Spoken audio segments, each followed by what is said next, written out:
Welcome to Python Community News. My name is Jon Banafato, and today I am joined by Deb Nicholson and Jeff Triplett from the Python Software Foundation. Deb, do you want to introduce yourself? Sure. My name is Deb Nicholson. I'm the Executive Director at the Python Software Foundation. I've been here just over a year, and I'm coming to you from Cambridge, Massachusetts. And Jeff? Hi, I'm Jeff Triplett. I've been on the Python Software Foundation board going on 5 years. I'm one of the outgoing directors, so I'm not running for a third term. So I'm kind of happy to be creating space for somebody else, hopefully new, to come into the board, help other community organizers do stuff. So Awesome. Well, thank you both for joining today. The goal of this conversation is to spread some more information about what the PSF does and to help get our broader community more engaged in the mission of the PSF and the upcoming board elections. So we're all on the same page. So the mission of the Python Software Foundation is to promote, protect, and advance the Python programming language, and to support and facilitate the growth of a diverse and international community of Python programmers. So that's a pretty broad mission to have.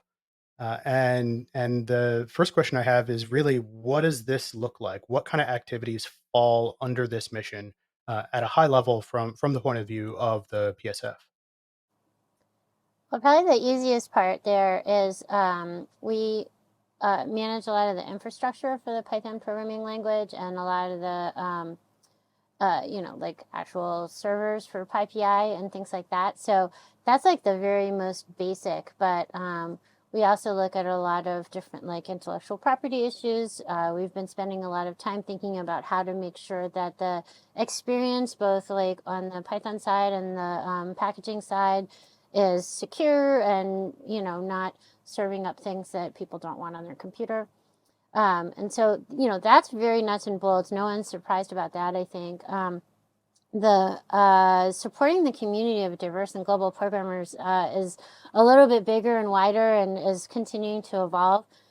We have a number of projects that we support as fiscal sponsorees. We host the meetups for a lot of different Python groups all over the place. We do a grants program for PyCons that happen all over the globe. And we have a community that's specifically looking on always like finding new ways to bring more people into the community and to kind of push the envelope on diversity. yeah, I think high level, what we tend to do is both some of the business side of things, just to keep, like as Deb said, one of the things we have to do is keep funding coming in so that we can do the things Deb outlined. I think we also try to look for what are kind of the stopgaps or the unfun projects that the community needs just to be able to develop Python or keep PyPI running. A lot of the stuff just kind of happened originally because it was people had spare time and it was fun to do. But keeping PyPI up is not necessarily fun and it's not necessarily free. So trying to make sure our infrastructure has support, both people, resources. That's a big amount of the untold story, I feel like. Right. I imagine that there are a lot of people involved in all of these different initiatives, both um, at the PSF, as staff and board members, as well as outside volunteers who are not necessarily affiliated with the foundation. Can you break down maybe one of those specific things, PyPI, for example, of where some of the work gets split between um, volunteers and staff members at different levels?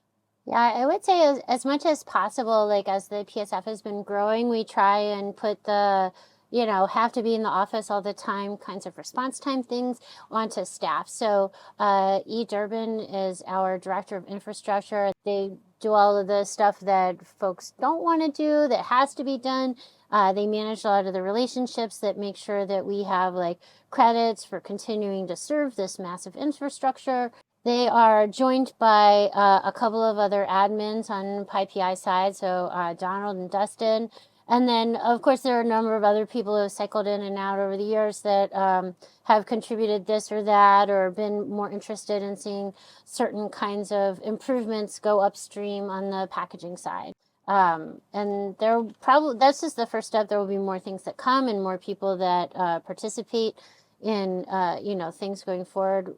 There's a lot of talk about security right now, so we've also been looking at like how are we making sure that for a community driven project we're doing like best in class on security. So that will loop in some other folks and some other staff people. We're about to announce a hire for security developer in residence on on both sides of the house, and then also bringing in someone to specifically focus on the packaging side. So when you say on both sides of the house, you mean PyPI and CPython? Oh, CPython and PyPI. Yeah. I know definitely the new PyPI blog has been pushing out a lot of great information that maybe was stuff that was just kind of happening in the background that wasn't as easy to follow along from the outside previously. So super cool resource. I'm curious if there's anything that you would point to that's sort of non-obvious that the PSF does. So something that people wouldn't necessarily expect that the PSF actually does run. I always think that people don't pay any attention to like intellectual property. So we maintain trademarks for like Python and PSF, but also PyLadies and some of our other fiscal sponsorees. And trademarks are often very opaque to the open source community because they work almost the opposite of the way that licenses work, because licenses are based on copyright. But yeah, it's important because you want to make sure that someone's not pretending to be you with your trademark and fooling people and doing whatever. And so it's kind of this weird little thing. I don't know if that's the most exciting secret thing we do. Maybe Jeff has a better, more exciting one. I think the thing that I was surprised when I joined the board was we have a sponsoree program, and what is it called? The fiscal sponsoree. And this is basically for groups that are either like really large meetups or groups that do they organize conferences or maybe even software projects. And these are things that come into the PSF because we can help handle some of either the fundraising or really more like the accounting and some of the back end stuff. So they can go and run the conference. And then that way we can help them as far as like bank accounts go and stuff. And that way these events can happen. And it's not just volunteers having all of this overhead on top of their backs to try to do stuff. We've started taking some software projects. That's kind of interesting. I don't know that we really have any so far that we can say this has gone through a couple of years or cycles to see what that looks like yet. But just trying to, extend our nonprofit to the community is kind of a cool thing. And Deb, am I overspeaking by saying I feel like we have at least a dozen of these now, or close to a dozen?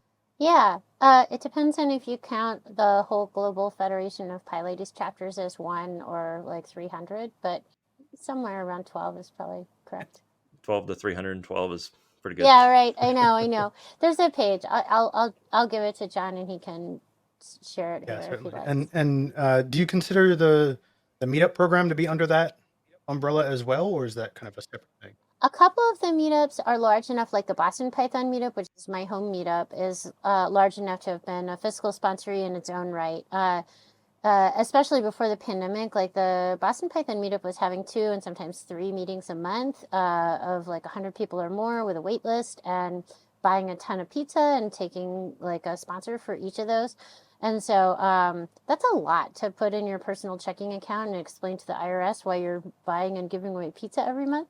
So that was one of our earlier meetups that we took in. Yeah, certainly. And from the conferences and meetup side of things, like that only gets more complicated as your events grow, right? So once you start looking at, my venue deposit is now more expensive than my first conference was. There's a lot that like goes Pie there. Cascades is another one. So they run a local PyCon in the Cascadia area in the Pacific Northwest, and and it's big. Like, and that contract puts you on the hook for a lot of stuff. So we also help them with contract review and things like that. So Awesome. Yeah, that's a super valuable resource that I think affects far more people than realize it. Right. Anybody who goes to a Pi Cascades or Boston Python meetup, right, they're all benefiting from that. So thank you for doing that. And now I want to kind of flip to the other side of this question, which is what are the kind of things that the PSF specifically doesn't do? well, we were joking, but we don't provide one-on-one tutoring in Python. We actually don't even really do classes. Like, we have tutorials at PyCon.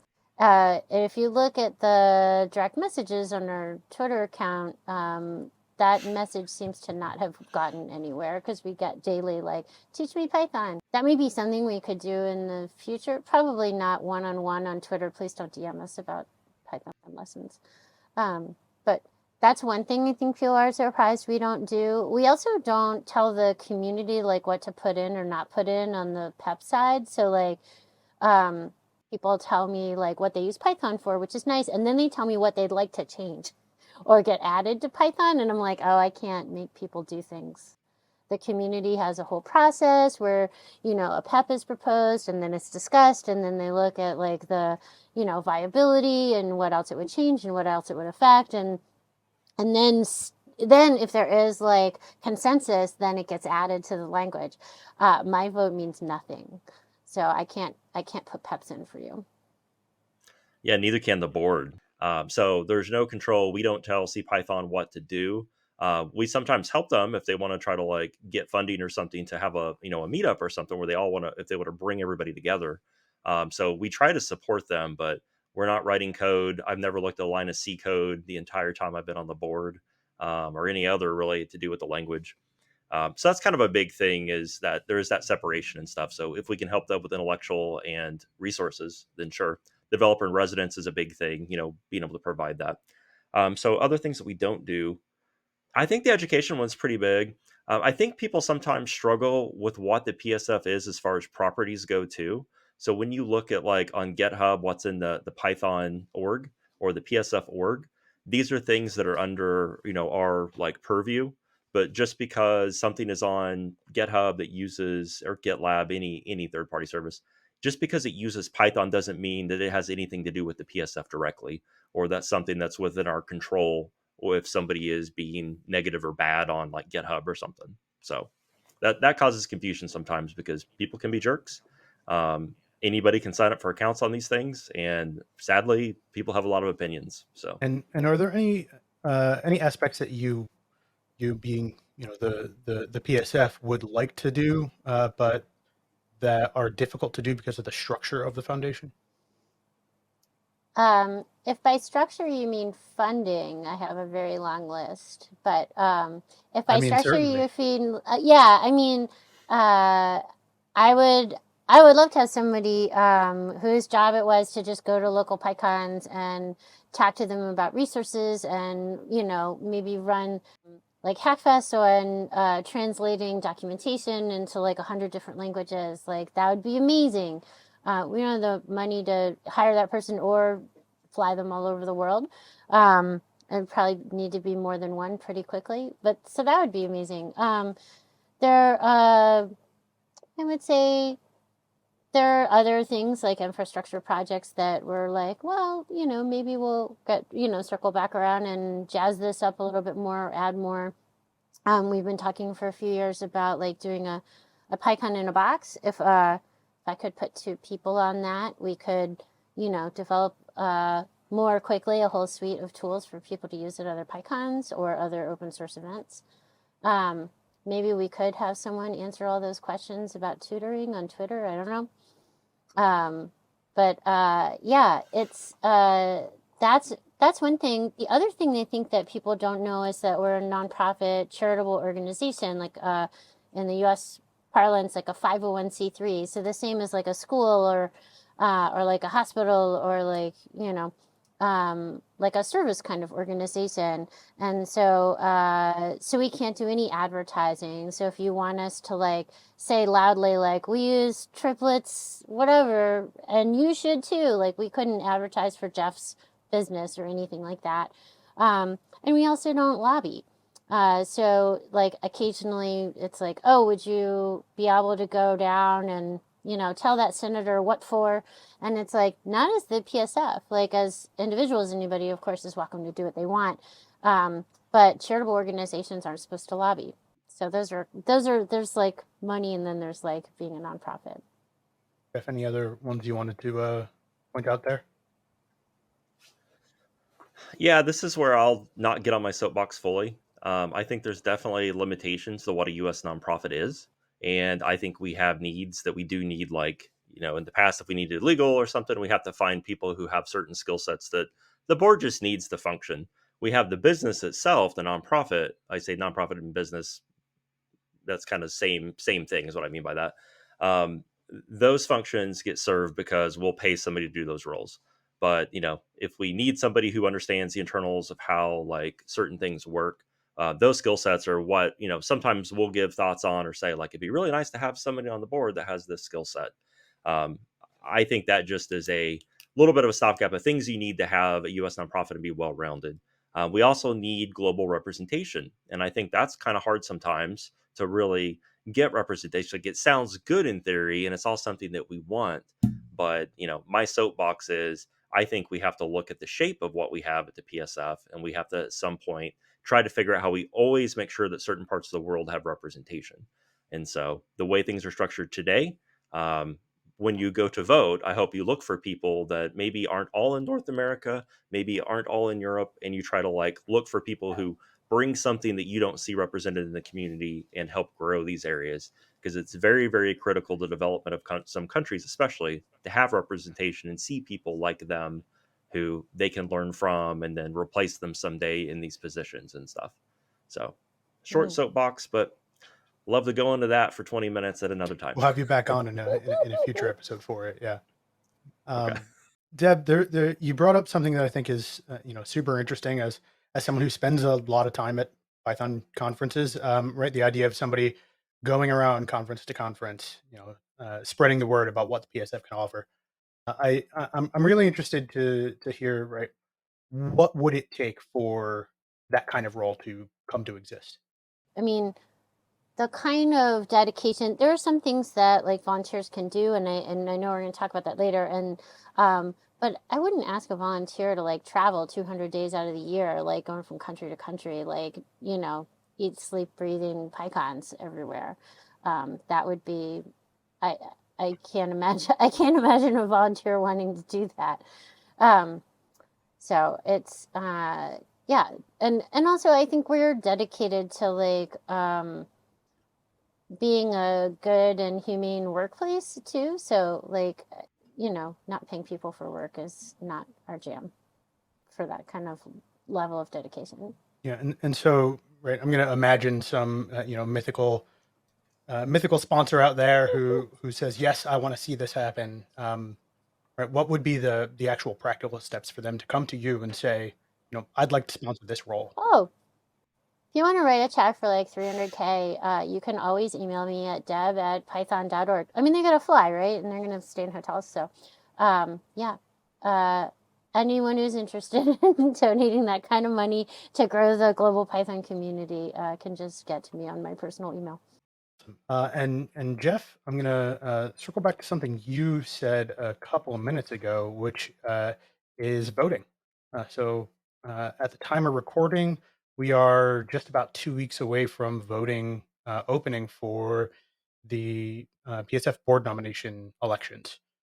And so I wanted to kind of quickly run through some of the basic facts about that, and then get maybe a couple of deeper answers. But first off, like what are people running for? What are the board elections? What are the terms?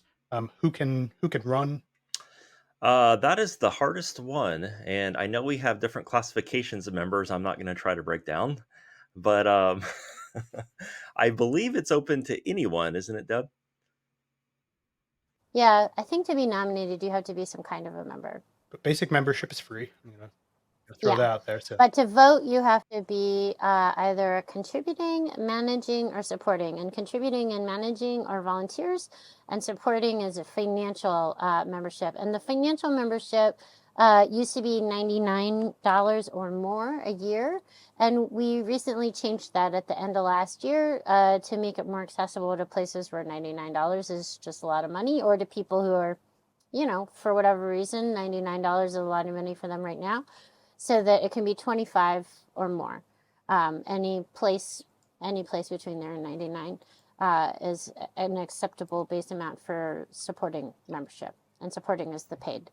You can also, if you do like 5 to 10 or 15 hours a month of volunteer work, like maybe you run a meetup or you put together a podcast, you can apply to become a contributing or managing member. And so that's sort of the sweat equity membership. The final type, which is the fellowships, is people are nominated by the community to be a PSF fellow, and those are for your whole life, so in perpetuity. Yeah, and I think you know, the folks out there who are PSF fellows probably know that they can vote. Hey folks, post-production John interrupting your video with a quick update and correction. So in this video, we tell you that PSF fellows do not need to affirm their voting membership for each year's election. This is no longer true. The PSF has sent out an update and emailed all voting members of all membership types with a link and some instructions on how to affirm your intent to vote in this year's board elections. You have until June 15th to make sure that you are a voting member in order for your vote to count. And we will include links to this announcement in the video description. If you were expecting this email and did not receive one, you can email psf-donations@python.org, and then we'll get you all squared away. So again, every voting member needs to reaffirm their intent to vote in this year's elections and future years. And you should have already received an email about this with instructions to do so. Anyway, back to the interview. But yeah, one membership type that's kind of near and dear in my heart is the contributing and managing members. So I've been telling people, go out and get enrolled there. If you do spend that 5 hours a month on it, what is the due date for that? The membership certification, you have to be a member by June 15th, 11:59 UTC. Then we take a couple of days on our side to make sure that everyone who was nominated is a real person and wants to run, and people have a few days to get their statements together and make sure they look nice on the site. And we start voting on June 20th. And then we finish voting on the 10th. So you have 10 days to vote. The voting is via email. We're using OpaVote this year. It should be pretty easy. Those are kind of the timeline highlights. Great. Yeah, we'll share that that blog post link that you shared. We'll include that with the video. Folks have that time to go and self-nominate or nominate someone else if they know someone who's already doing good work in the Python community. It's good to ask folks because the board is a little bit of a time commitment. Like it's I highly encourage having the conversation on like, hey, you're amazing and you should run for the board. But then if they're like, no, I'm too busy, don't nominate them. That's not nice. And also that couple of days gives E time to contact people and ask them, because if you do nominate somebody else, if you don't ask them, then it may be a surprise to them too. And so, which sometimes is a good surprise, and sometimes it's like, oh, I didn't know I was signed up for this thing. So that's why they go through the whole process of tracking people down and asking them. So yeah, and then I guess the last thing I want to ask about the elections is, right, last year I think there was a record number of nominees for the board elections. It would not surprise me to see another record number this year. It's a lot of nomination statements to go through, right? So as a voter, how would you recommend supporting members, contributing, managing members, and fellows go through all of these nomination statements and select who to vote for? I thought Jeff made a really good start on looking at perspectives or communities or parts of the world that we don't have currently represented on the board. Another thing I would look at too is we can only take so many people from any particular company. And so, if you work at one of the large companies, like voting for all of your coworkers, like they won't all get onto the board. So I wouldn't do that. I would also look at what people want to accomplish and how well it matches up. Like, I know there are a lot of superhero villain origin stories that take place in boardrooms where like people get thrown out windows and stuff like that. So we don't do any of that. We're actually really nice and collaborative. So I would look for folks that are joining our board in that nice spirit of collaboration, as opposed to, Joker ejecting people from a 50th floor window type of thing. I would also kind of like take a look at realistically, like, what do they want to get done? We talked about some of the things that the PSF can't do. So if they're campaigning because they want to get a PEP in, they're campaigning on the wrong group. Or if they want to make some changes to the packaging index, the PSF board isn't the right way to do that. If they want to see us grow our roster of fiscal sponsors, or like do more outreach to like the global south, those are all great things that the board can control and create projects and initiatives to work on. Yeah, I hate to say, like, look at how long the statements are, because you can have a really good paragraph or two that tells you the gist of what you're going to accomplish. Um, I think longer is better than less in most cases. So if you're running for the board and you only have a couple of sentences, I don't mean to say don't vote for people who do that, but I tend to see them not get as many votes as other people. There's a lot of really interesting AI technology. Please do not use this board election to try out ChatGPT. At least let somebody else look at it for you. I suspect those aren't going to do as well as people who just write something for real. Also, just kind of have some objectives and tell us what you want to do. That's what I did. Like, we didn't have so much of a, Python had a code of conduct, but it was really near and dear to my heart to strengthen that. And then my definition of transparency was a little bit different than maybe we had in the past. And so I think that's part of what got me on, was just kind of saying, like, this is what I want to accomplish and this is what I see.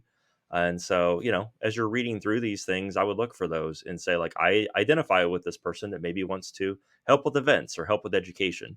And looking at their background, somebody maybe that comes from more of an academic background, if they say these are some stopgaps that the PSF could improve upon in education, kind of value their experience a little bit too. Other than that, it's hard, and I don't think there's like one set of skills that you look for necessarily in these, but do the best you can to see what their vision is and kind of squint and say, like, is this going to move us forward? Is this making something better? Or is this within the realm of things that I see us doing in the PSF? Nobody we don't need superheroes, superheroines. We don't need people to bring a cape when they join the board, but we need people who can, represent their communities, who understand the communities they're coming from, and who can, just help. Um, if somebody is not the nicest person in the community and they run for the board, that may not make them the nicest person to be on the board with other people. Thankfully, we have all extremely very nice people on the board. So keep these things in mind too. Wonderful. So. Yeah, and then I guess the last topic I want to cover here today is for the folks who are maybe tuning in late, missed that due date for signing up to vote for the board, or those fans that are going back and rewatching all the Python community news episodes, which is right. So post board election, how do we all, like, the broader Python community, continue to contribute to the PSF mission? What are other ways we can get involved, and how can we do that kind of year round? I would say if you have a meetup, show up there and see how you can get involved there. The meetup is like the edges of our community. I feel like that's the biggest bleeding edge for growth. People that have been on our board or consider being on our board, they're already in, but like meetups are like that edge, that those folks we don't get to anywhere else. And if you can represent the Python community there, that's amazing. Same thing with a local PyCon like PyOhio or PyCascades, if you live in one of those areas and can support one of the, like, your local PyCon. And they're everywhere too. Like, I'm going to PyCon Colombia this week. This summer I already saw Pi Brazil. We have a staff member going to New Zealand. There are like 16 conferences happening in the APAC region. So show up, pitch in on one of your local PyCons. That's a great way to get involved. If you heard the PEP stuff and you were like, oh no, what if I do have opinions about PEPs? Like, I would say join the Discord and follow the conversations and see what kinds of things are being proposed for the language, because that's a community-driven process as well. Yeah, so I would say those are some of the places that you can look at. We have some committees too. If maybe you've already been involved, and you're like, this code of conduct work, I love it. We have a committee for that. Or the D&I work, like we have a committee for that. We may do more committees at some point if there's like a groundswell of enthusiasm for them. So so see what you can find locally, and then keep in touch and let us know how we can help you with your local projects. Jeff, I know you said you're retiring from the board. What are you going to be spending your time on? Oh, I don't even know. That's a great question. I got to get out first. some mountain retired. Nah, I'm still going to be involved. I won't be day-to-day board stuff, but there's a lot of communication. And I guess to add on to what Deb said, I think the average person does not know who the PSF is. They don't even know how Python happens. They just use it, and that's totally fine. Maybe they buy a book, maybe they see something. So a lot of us are so clued into what's happening, and it's kind of hard for us to keep up, to be quite honest. So if you're in these meetups or your social media chambers or even your company, like just spreading information about like these are upcoming changes to the language, these are positions that are being hiring.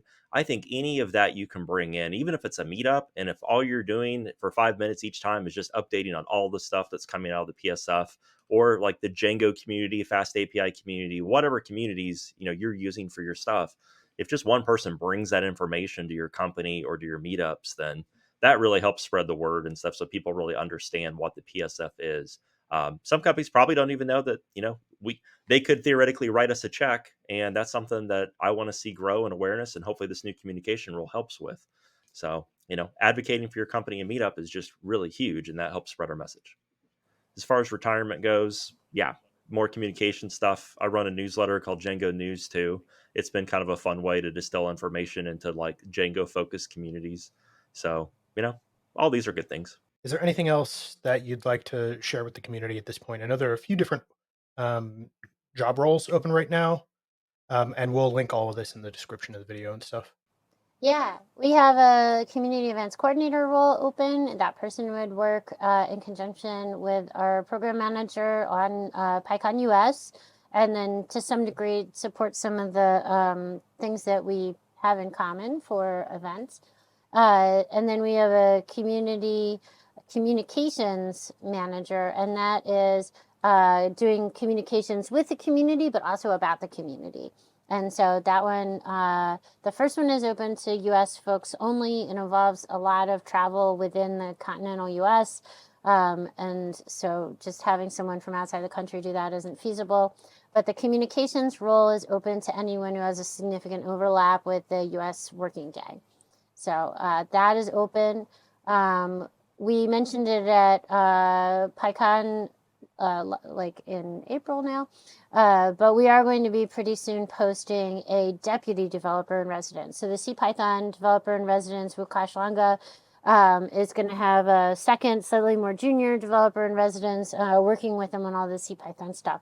So that one is coming, and I would encourage you to share those postings and make sure that people know. We always, we have a Python job board. They're always up there too. So there's other jobs if those didn't, not at the PSF, but there's other jobs in Python, of course. Jeff, anything to share? Good question. Deb, this has just finished her first year, and so thank you for everything you've done, and especially growing the board or growing the staff and stuff. I think when we talk about fundraising, sometimes it's like it would be magical if companies would just give millions and millions of dollars to the PSF to help grow. But also, I think Deb has done a really good job of keeping track of what our growth is, because we have grown several positions over the last few years, and like making sure that we don't grow too fast. And so, kudos to you for doing that. And that's not an easy skill to have and know. Let's just not hire everybody because maybe we could. And so it'll be very fun from my perspective not be on the board and watch this grow for a few years. So yeah, my first nonprofit job was one where we didn't buy rubber bands because they come on the mail every day for free. So I have like the very scrappy economical nonprofit I can always call that forth. Well, here's hoping we get some generous companies, biting on that. Here's a blank check. Go hire all the people you need. Yeah, we need checks. No rubber bands, please. Everybody's gonna bring rubber bands Wonderful. to PyCon and hand to you. I feel like what's gonna happen. I don't know. Well, now they are. Um, At least your viewership's going to. Yeah. Oh no. Yeah, we'll be able to tell who watches the show. all the way to the end. Thank you so much for joining. This has been a great episode, and I think should help some folks, understand what they're voting for and how that's going to impact the community over the next few years. So it's been a pleasure, and I look forward to having you back on the show soon.